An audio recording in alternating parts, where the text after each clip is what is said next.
Films plot में आपको खुशामदीद करते हैं। आज हम 2021 की एक फ़िल्म कैट को रिकैप करेंगे जिसमें मेन कैरेक्टर मैरी एलिज़ाबेथ वेंस्टेड है। फिल्म जापान के एक शहर ओसाका से शुरू होती है जहां एक आइसक्रीम ट्रक एक ख़ास इलाके तक पहुंच रहा होता है। ट्रक के अंदर हम कैट और उसके हैंडलर वेरेक की बातचीत देखते हैं जो इसको एक मिशन के बारे में बता रहा होता है।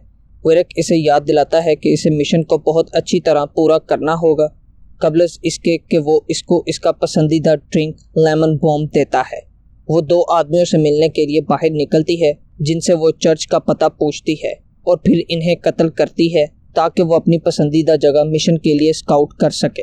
एक खातून रेडियो पर इसे इसके कोड नेम सीजन से बुलाती है और इसे मतला करती है कि हदफ पहले ही मकाम पर मौजूद है। ताहम जब वो तैयार होती है कि हदफ को मारे, वो एक छोटी बच्ची देखती है। ये उसे इशारा करता है कि वो इंतज़ार करे क्योंकि अगर वो हदफ का निशाना लगाती है तो ये प्रोटोकॉल के ख़िलाफ़ है। लेकिन उसके अफसरान की तरफ से इसे इसरार करने पर वो गोली चलाती है जो इसे अफसोस का बायस बनाती है क्योंकि प्रोटोकॉल के मुताबिक बच्ची मौजूद होने की सूरत में कत्ल करना मुनासिब नहीं होता है। 10 माह बाद हम टोक्यो मुंतकिल होते हैं जहां कैट रोज़ाना की तरह जॉगिंग करते हुए एक रात को अचानक एक लिबास और एक औरत और एक बच्चे को देखती है। ये इसे इस तरह की चीज़ों की याद दिलाता है जो इसकी ज़िंदगी में नहीं है। वो वेरेक से मिलती है ताकि अपनी रिटायरमेंट की बातचीत कर सके और ये कहती है कि उसे अगले आखिरी मिशन के बाद रिटायर हो जाना है ताकि वो आम लोगों की तरह नई ज़िंदगी शुरू कर सके।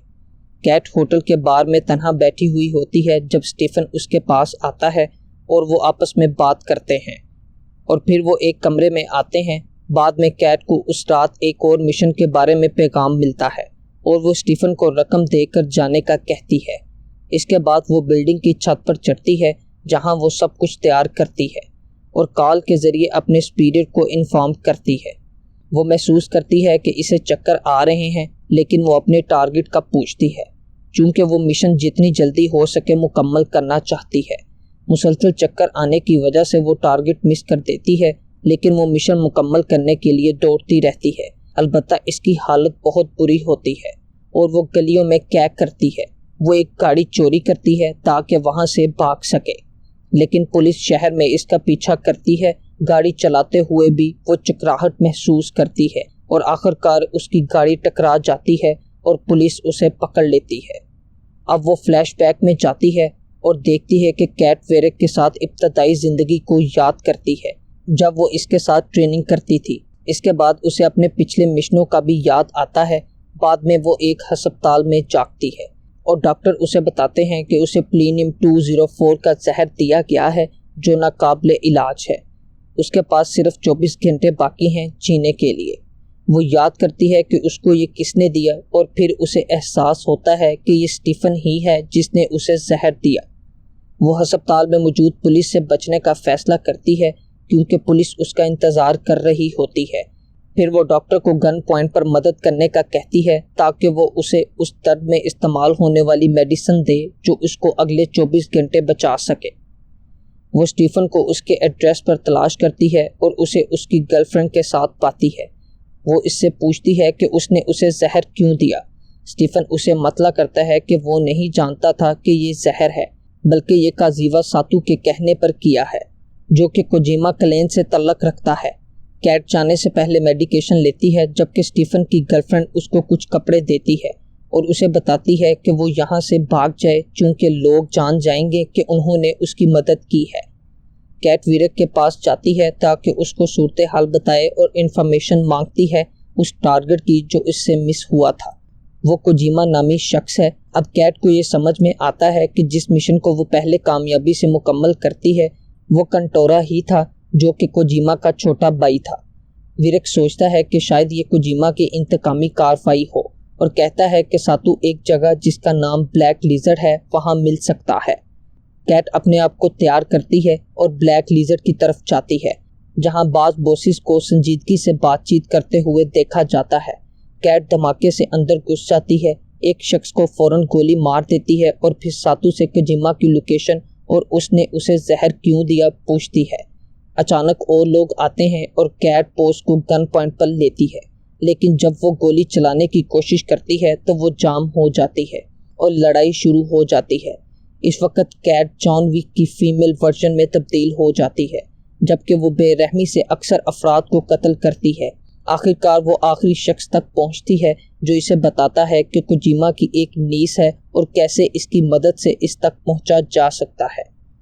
कैट अनी को तलाश करने के लिए एक क्लब में जाती है और जब वो इसे देखती है तो वह महसूस करती है कि ये वही लड़की है जिसे उसने अपने मिशन के दौरान उसके बाप को कत्ल करते हुए देखा था। वो आनी के बॉडीगार्ड से लड़ती है और इसे अगवा करती है, लेकिन आनी भागने की कोशिश करती है, लेकिन कैट उसे पकड़ लेती है और पूछती है कि कोजिमा से कैसे मिलना है और इससे राब्ता कैसे करना है। आनी उसे बताती है कि सिर्फ रेंजी उसका सबसे बड़ा भाई उस तक पहुंच सकता है। कैट आनी से कहती है कि वो रेंजी को कॉल करे और डराती है कि अगर कोजिमा रात के ख़त्म होने तक उससे मिलने मार्केट नहीं आता तो वो उसे मार डालेगी। दूसरी तरफ रेंजी के साथ एक मीटिंग होती है और उसकी फैमिली की जानिब से आनी को कत्ल करने का प्लान सामने आता है।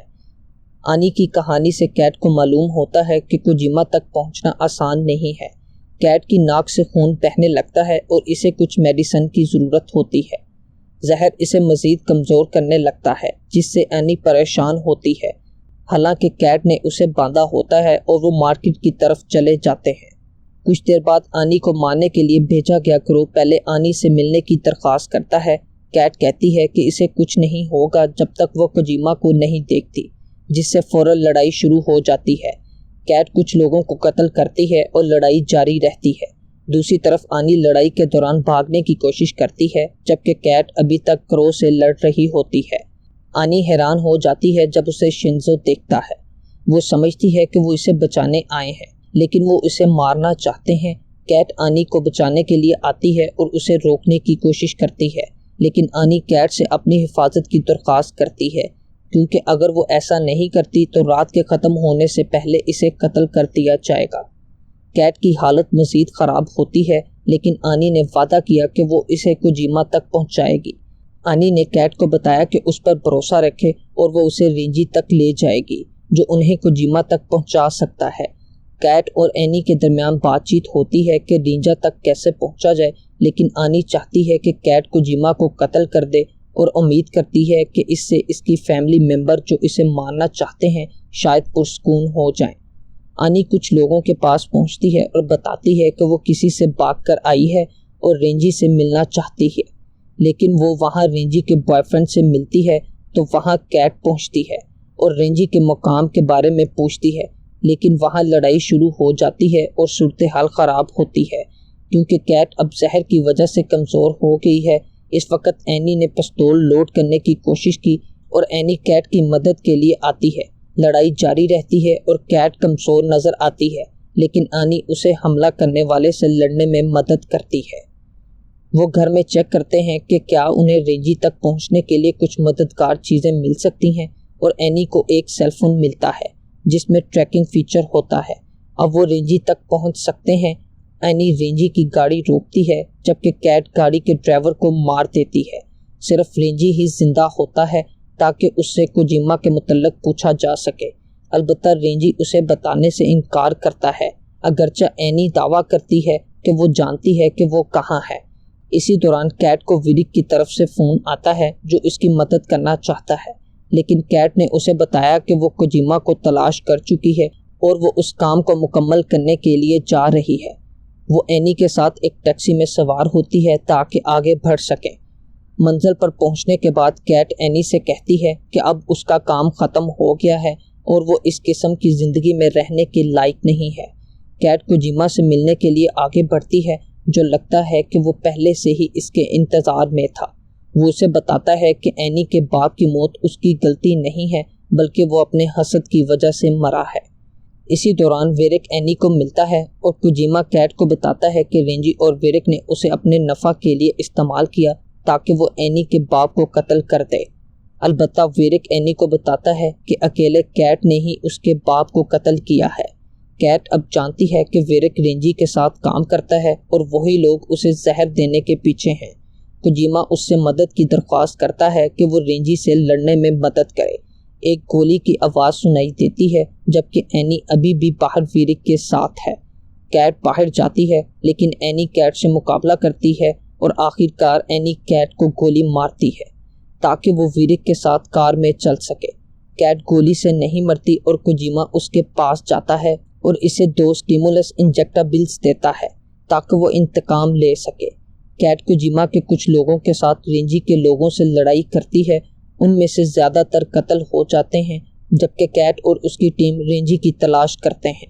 गोलियां चल रही होती हैं, लेकिन रेंजी के लोग ज़्यादा ताकतवर हथियारों के साथ नजर आते हैं। रेंजी अकेला रह जाता है, जबकि विरिक इलाके को महफूज करने जाता है। केट रेंजी का पता लगाकर उससे मुकाबला करती है और इसे सामुराई की रवायती लड़ाई का चैलेंज करती है। कोजिमा रेंजी को चंद सेकंडों में कत्ल करता है, जबकि कैट बाकी लोगों से लड़ाई जारी रखती है। वो आखिरकार सबको कत्ल करती है और विरिक को ढूंढने के लिए आगे बढ़ती है, जो एनी को गन पॉइंट पर लिए खड़ा है। एनी कैट से माफ़ी मांगती है और फिर कैट विरिक से माजी के वाक़यात पर बहस करती है। दोनों एक दूसरे पर गोली चलाते हैं और एनी कैट को पकड़ती है, जो मरने वाली होती है, और यहाँ फिल्म ख़त्म हो जाती है। अगर आप हमारे चैनल पर नए हैं तो प्लीज़ सब्सक्राइब करें ताकि आप मज़ीद रिकैप्स हासिल कर सकें। अगली वीडियो के आने तक के लिए बाय बाय।